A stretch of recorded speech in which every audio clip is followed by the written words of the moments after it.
Hey there, this is Mr. Wilford, and this is part 2 of Chapter 5, Section 3. We are solving quadratic equations. In part 1, I kind of showed you a couple different ways by graphing, using a graphing calculator to solve a quadratic. We're finding the roots or the zeros. We algebraically using a couple different ways by taking the square root to both sides if you have an x squared by itself, or if you're able to factor out a greatest common factor, you're able to solve quadratics that way. Another kind of quadratic that you're going to run into is a quadratic where you have maybe all three terms, where you have an x squared term, an x term, and a constant.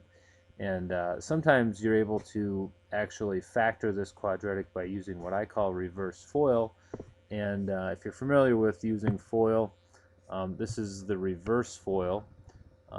This is trying to kind of factor out the quadratic so that you're able to get the roots or the zeros from there.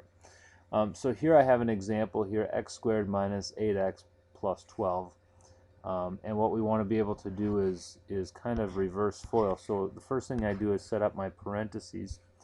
And what we're looking at, the first thing we look at is this first term. And we think about two things that we would multiply together to get x squared. Well, x times x will give me x squared. Now this is the f in FOIL. The first two terms multiplied together will give me x squared. The next thing I want to do is look at my last term, and I want to think of factors of 12. Well, there are several here. I could take 12 times 1, I could take 4 times 3, 6 times 2. But what I want to think about is when I do the O and I in FOIL, that I'm able to get this middle term right here, this negative 8x. So if I think about this a little bit, I know if I use a 6 and a 2, 6 times 2 will give me this 12 that I need. Now how can I get to a negative 8x? Well, if I have a negative 6 and a negative 2, when you look at the outside, which would be a negative 2x, and the inside in FOIL, which would be a negative 6x, that will give me that negative 8x that I need. Now again, how do I get my roots or my zeros from here?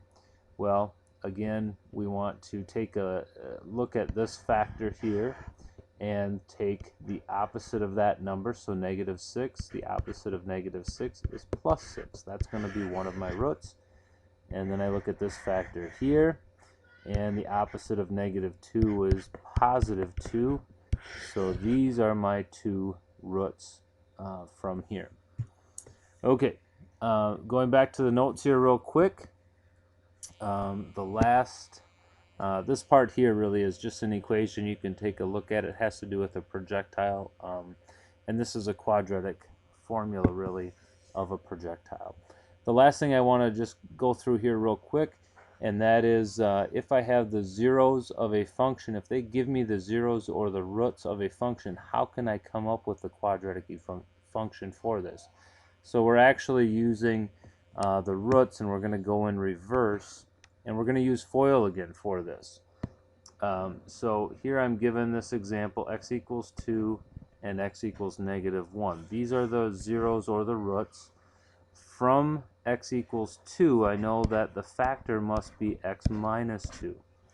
If I'm given x equals negative 1 as a root, then I know that x plus 1 is a factor. Again, I'm thinking just like above here, I'm thinking the opposite. Well, now all you have to do is FOIL these two factors out. So the first two, x times x is x squared. Outside is 1x. Inside is negative 2x. And last is negative 2. Now I have some like terms in the middle here, so my quadratic, my answer here would be x squared. Combining the like terms would be negative 1x and then minus 2. This would be my quadratic. That would be my answer. If you have any questions, please let me know. Thanks.